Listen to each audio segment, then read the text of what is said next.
আসসালামু আলাইকুম, সবাইকে আমার চ্যানেলে স্বাগতম। আজ আপনাদের সাথে শেয়ার করব গাজরের হালুয়া। একদম সহজ ঝামেলাহীন রেসিপি, যা একবার বানালে সবাই প্রশংসা করবে। ধাপে ধাপে পুরো প্রক্রিয়াটি দেখাবো। খুব সহজভাবে দেখানোর চেষ্টা করেছি, তাই ভিডিওটি শেষ পর্যন্ত দেখবেন। তাহলে শুরু করা যাক। এখানে আমি 2 কেজি গাজর নিয়েছি। তো গাজরটাকে খুব ভালো করে ধুয়ে পরিষ্কার করে নিয়েছি। এবার এটাকে আমি ছিলে খোসাটা ছাড়িয়ে নিব। এরপর এই গাজরগুলোকে আমি এইরকম পাতলা করে কেটে নিয়েছি। এবার আমি এই গাজরগুলোকে চুলায় বসিয়ে দিয়েছি আর এখানে সামান্য পানি দিয়ে দিয়েছি। এই গাজরগুলোকে এবার আমি সিদ্ধ করে নিব। কিছুক্ষণ পর বলক এসে পড়ছে। এবার আমি এই গাজরগুলোকে একটা চামচ দিয়ে এইভাবে নেড়ে চেড়ে দিব, যাতে ভিতরের গুলোও সিদ্ধ হয়ে যায়। তো গাজরটা সিদ্ধ হয়ে গিয়েছে। এবার আমি এটাকে ঠান্ডা করে ব্লান্ড করে নিয়েছি। তো আপনারা এটাকে পাটায় বেটে নিতেও পারেন। এবার আমি এখানে একটি প্যানে পরিমাণ মতো ঘি দিয়ে দিচ্ছি। যখন হালকা একটু গরম হবে, তো এখানে আমি 2টা এলাচি আর 2টা দারচিনি দিয়ে দিয়েছি। এবার যে গাজরটা ব্লান্ড করে রেখেছিলাম, সেই গাজরটা এখানে দিয়ে দিয়েছি। 2টা তেজপাতাও দিয়ে দিয়েছি।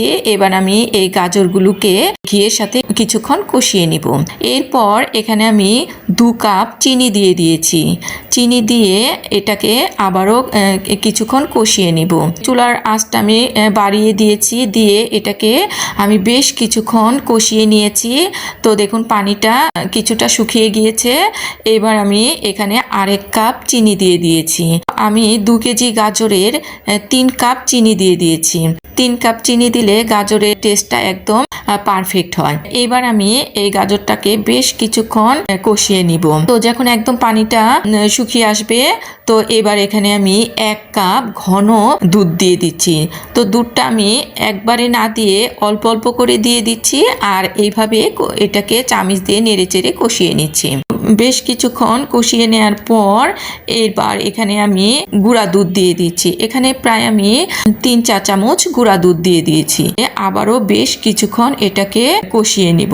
তো অনেকটা সময় নিয়ে এই গাজরটা আমি এভাবে কষিয়ে নিয়েছি। এবার আমি এখানে কিশমিশ, পেস্তা বাদাম, কাজু বাদাম আর কাঠবাদাম কুচি দিয়ে দিচ্ছি। দিয়ে এটাকে আবারও কিছুক্ষণ এভাবে নেড়ে চেড়ে নিচ্ছি। একদম লাস্ট পর্যায়ে এখানে আমি আবারও 3 থেকে 4 চামচ ঘি দিয়ে দিয়েছি। ঘি দিয়ে এটাকে আবারও বেশ কিছুক্ষণ কষিয়ে নিচ্ছি।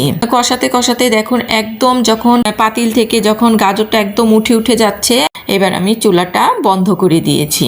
এবার আমি একটি বাটিতে এই গাজরগুলো দিয়ে দিচ্ছি। এবার আমি এই গাজরের হালুয়াটার উপরে কিছু কিশমিশ, কাঠবাদাম, কাজু বাদাম, পেস্তা বাদাম কুচি দিয়ে দিচ্ছি। দেখুন গাজরের হালুয়াটা দেখতে কতটা সুন্দর হয়েছে আর কালারটাও কত সুন্দর লাগছে। এই হালুয়াটা দেখতে যেমন সুন্দর হয়েছে, খেতে তো খুবই মজা হয়েছে। বাসায় আপনারা একবার হলেও ট্রাই করবেন, দেখবেন সবাই খুবই প্রশংসা করবে আর মজা করে খাবে। আশা করি আজকের রেসিপিটি আপনাদের ভালো লেগেছে। ভিডিওটি ভালো লাগলে লাইক দিন, বন্ধুদের সাথে শেয়ার করবেন। নিয়মিতই এমন রেসিপি পেতে চ্যানেলটি সাবস্ক্রাইব করে পাশে থাকুন। আবার দেখা হবে নতুন আরেকটি রেসিপি নিয়ে। সবাই ভালো থাকবেন, সুস্থ থাকবেন।